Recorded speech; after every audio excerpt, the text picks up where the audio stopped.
Hi, I'm Stacy. I'm Natalie. And I'm Kristina. And this is our plant recommendation panel, where gardeners write into us about their spaces, they tell us about their problems, and we give them plant solutions.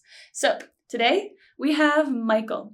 They garden in Zone 7, have full sun, clay soil, and their problem is deer.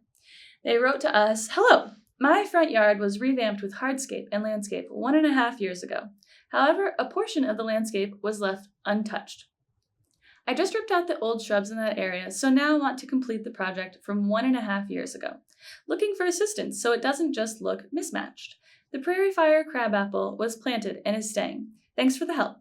In the event that the photos aren't good enough to tell, here's what's existing. Catmint, salvia, Shasta daisy, echinacea, petite rose, hydrangea, boxwood, grass." So Michael, wonderful garden. Very excited for your 1.5-year-old garden. It's looking great, which is making me wonder, how bad of a problem do you have with deer?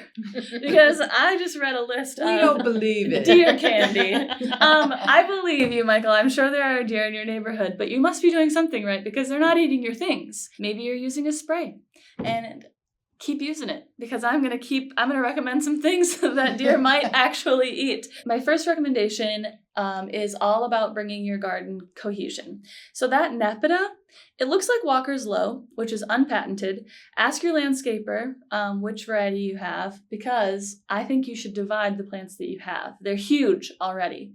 And I think you could essentially take the front half of a few of those plants off so they're not going to spill into your lawn and you won't have to worry about mowing them over. And you can transplant those into the bed that is empty. And that will give the literal exact same plant. You don't have to guess what kind you have. That will bring that plant into the bed and really lend your whole space a sense of cohesion. And that's essentially where I wash my hands of using any of the original plants. And I next suggest a group of small Panicle hydrangeas because they will keep the color story the same. You've got these lovely pink roses that are so cute and so pretty and doing so well. And a Panicle hydrangea like Firelight Tidbit or Tiny Quickfire, both of which max out at 3 feet. And they like zones 3 to 8, and they'll handle your sun conditions. So both of those plants start out white, which will echo the color of the daisies you mentioned. Then they turn to a pink, which will echo the roses that you've got. And then last, they'll finish a beautiful, like dark pinky burgundy. I think Firelight Tidbit gets a little bit darker than Tiny Quickfire. So if you want to go really dark, use that plant because that burgundy leaf will echo all the way over to the side of your garden where you had that beautiful Japanese maple. I love the idea of bringing that burgundy into the rest of the garden, which is why I then suggest some heuchera or heucherella. Now that plant might be a little tricky because you do have full sun, but you're in zone 7. So I don't think that it would fry. I think that you'd still have some really lovely color and that fun, coarse texture of those big wide leaves.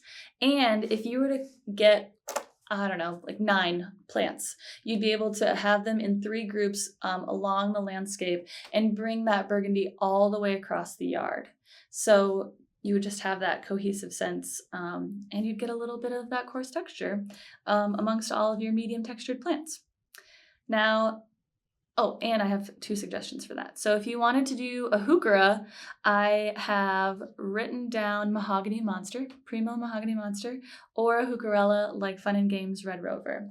Both really lovely plants. My last suggestion has nothing to do with the empty bed that you have written us about. I see that there is an amazing opportunity to give some height to the back of your garden. So right along the house, you have a lovely planting, and then there's a space in between. There are 2 windows that's empty. And I see that there's not a plant there that is going to fill that vertical space quite as much as a Happy Jack purple clematis. Oh, yes. So I suggest, I'm being a little cheeky, Michael, giving you advice you didn't ask for, but you could put a trellis there that matches some of those lights you have in your garden. So like that black color, I think it might be a brushed bronze, but do whatever trellis works there. Put it in that space and then pop in a Happy Jack purple clematis, and it will echo all of the purple from the nepeta that's around your garden, and just kind of whip that space in together, and it won't clog up the area either because it's growing up and its roots will be shaded by all the plants that are right in front of it. I'm excited for that space because I think it's actually going to look more cohesive faster than you think, especially if you're able to divide that nepeta. So that's my suggestion. I love that. I didn't even think of the trellis. What a great idea. That space is just screaming for something tall. I also trellis. picked up on that. Yeah. And I also wrote, Michael, I know you didn't ask for this. No! We've got opinions.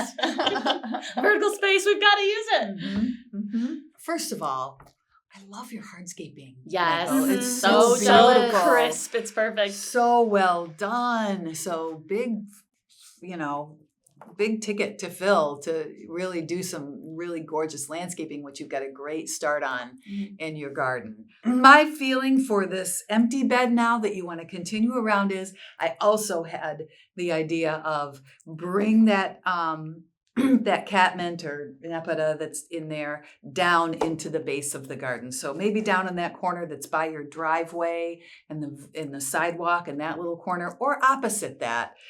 Just bring it down so you can continue that look throughout the garden and it'll pull it through. Otherwise, I'd start holding off on the purple. I love purple in a garden. I have a lot of it myself, but I do think that sometimes purple can tend to start looking a little bit dreary if you don't spice it up with some other things. So this is where the shrubs I'm recommending come in and will help you out with that. The first thing that I was thinking of was Deutzia. Deutzia is very, very deer resistant. It'll bring early color to your garden. So while a lot of these things are still waking up, your Deutzia will come into full bloom. You can use Yuki cherry blossom if you want a pink bloom, or Yuki snowflake if you want a white bloom. They're also nice and small. They're going to stay around 2 feet tall and wide. You can group them in clumps, and that was what I really thought, is put a clump of 3 up near your light post there, and put a clump of 3 somewhere near the center. So think about when you're planting, especially small shrubberies, about not doing 1, 1, 1, 1. Put them in little clumps or little waves where they're going to make more of an impact when they're in bloom. It's perfectly fine for sun, for the sunny area that it's going to be in. I imagine eventually we'll get some part shade from your little crabapple that's growing there. But I just think they're beautiful, hard-working shrubs. So you're going to be able to put them in and not really worry about them too much. And then I think another great way to bring some color into your garden, and you can even pop this color throughout your existing garden, is to start thinking about yellow foliage. So let's think about double play candy corn spirea. Or you can, if you want something that's a late season color with a little bit of your blue flower in it, you could do sunshine blue to caryopteris. So that's going to bring this bright yellow foliage, and all of a sudden you've got this complementary color to all your purple flowers that really not only brings the color with the yellow foliage, but starts to make your purple pop more too because of that complementary usage. Another yellow shrub, which is brand new, you're not going to be able to find it at your garden center this year, you can start looking for it next year, is Glow Pop Japanese Holly. So this is an Ilex crenata, a nice round ball of evergreen foliage, ever yellow foliage. And you can also plant those in little groupings in that unplanted area, and you can pop them in areas of your existing garden to continue that yellow all the way up through. So those are my yellow foliage choices. And then they're all deer resistant. And then finally, for one big wallop of a kind of a specimen plant, if you will. I know you've got your crabapple there as a specimen, but I think right in the center of that new area, why not do something like a spilled wine weigela? For the same reason that Kristina mentioned, we can take the dark color of that maple, bring it all the way over to that area with this black foliage. You're not doing anything with black foliage in this whole garden. It's a great way to bring more foliage interest into the garden. Nice pink spring flower. But once the flower is done, that foliage is really can hold its own. It's got a wide spreading habit, so it's really going to encompass a lot of this center and make all the things that grow around it pop even more. So those are my suggestions for your new section of your garden. I love I just was thinking about it, but right next to that driveway, I love the recommendations of the Deutzia and the Bluebeard, because I notice you live in New York, or at least you're a New York sports fan. And that is nice for next to your driveway, because you're going to have snow. Mm-hmm. And then those plants won't be super sad under a big pile of snow. Yeah, that's what I thought in that little corner down by the sidewalk and the driveway too. I was like, it looks like it might take a snow load. Yep. Whereas if you put a hardy shrub in there, like a Spirea or Deutzia or something. You might just or even a catmint, which you just, or I mean, the Caryopteris, which you just cut all the way down. Right. Yeah. Well, Michael, the vibe I'm getting from your garden is fun. The cat riding the rainbow bicycle with the cardinal in the basket. Love it. It just says, like, you know what? We like to have a good time. You got pet toys on the sidewalk. Like, I love it. It's alive. It's zippy with the stripes in your hardscape. So I'm just like, let's just go for it. Let's just have like a fun and colorful landscape that is extra. And I agree. So basically my ideas are kind of interpretations of what Natalie and Kristina have both said, but with some different little twists. So I think that one thing you would really benefit from is also adding some colorful foliage, yellow, or variegated, something that, really carries the garden through in the in-between times of when things are blooming, like especially the Nepeta, because Nepeta is awesome. Mm-hmm. But when it finishes blooming, you're kind of like, oh, you feel a little bit sad because there's nothing going on. Yeah. So I am saying, be loud, be bold, and plant one of our super colorful abelias.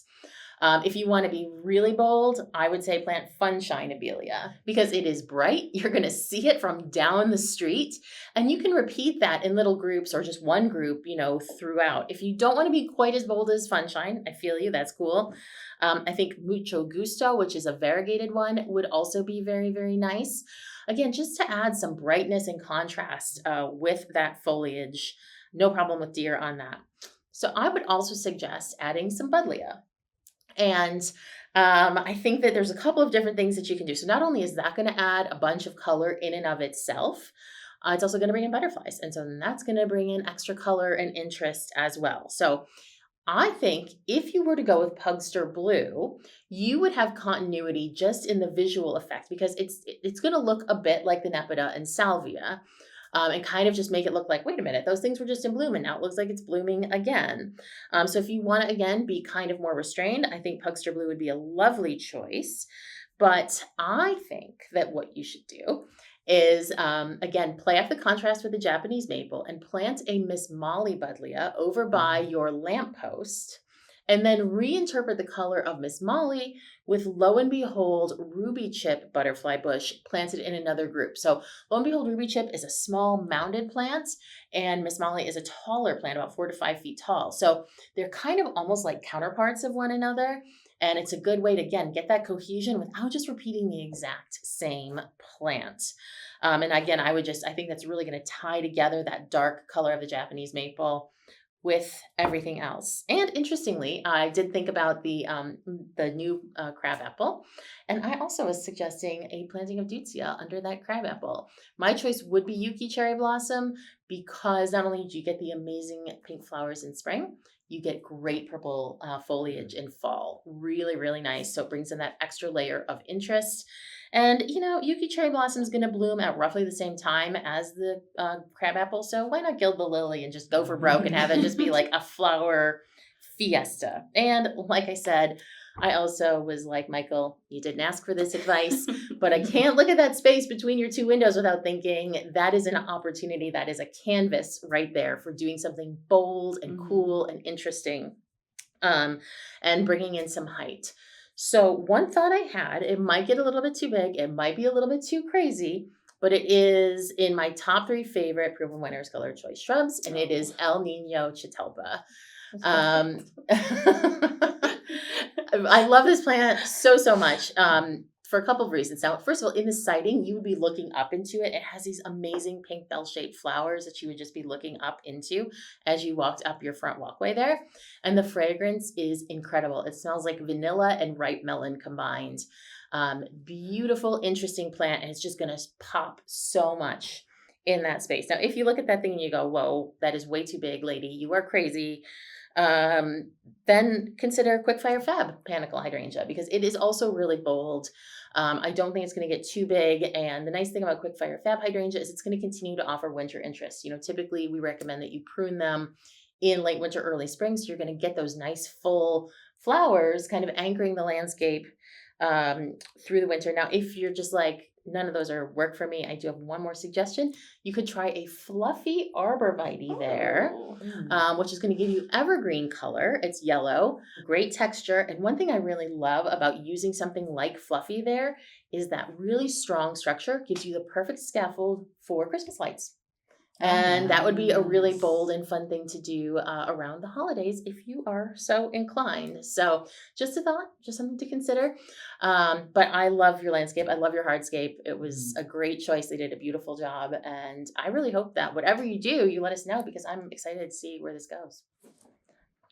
I have so many thoughts. I was like, I wonder what she's gonna say. Top 3 favorite plants, and then you went for it, and you said one of the most fun-looking plants that we have. So El Nino to top it. That's very fun. And the fluffy, though, if you decided to go with that would echo beautifully with the funshine. Yeah, That I would didn't even think about that. I'm growing funshine in my garden, and I'm 6B. And it's growing beautifully, and it's this orange marmalade color. It's absolutely gorgeous. I love it. And that's the foliage, not the flowers. Yeah, just the foliage. Yeah, foliage cannot be discounted. Mm-hmm. Wow. Whatever you do with any of these ideas, your garden is going to look incredible, Michael. It already does. Yeah, it already. Send us afters. Yeah. Oh my gosh, send us afters, please. Thank you so much for writing to us, Michael, and sharing your beautiful garden with us, and letting us let our imaginations free. And if you're not Michael and you would like some advice about your garden, visit provenwinnerscolorchoice.com, click the Contact Us button, write us about your garden, and absolutely include some photos. We'll see you again next time.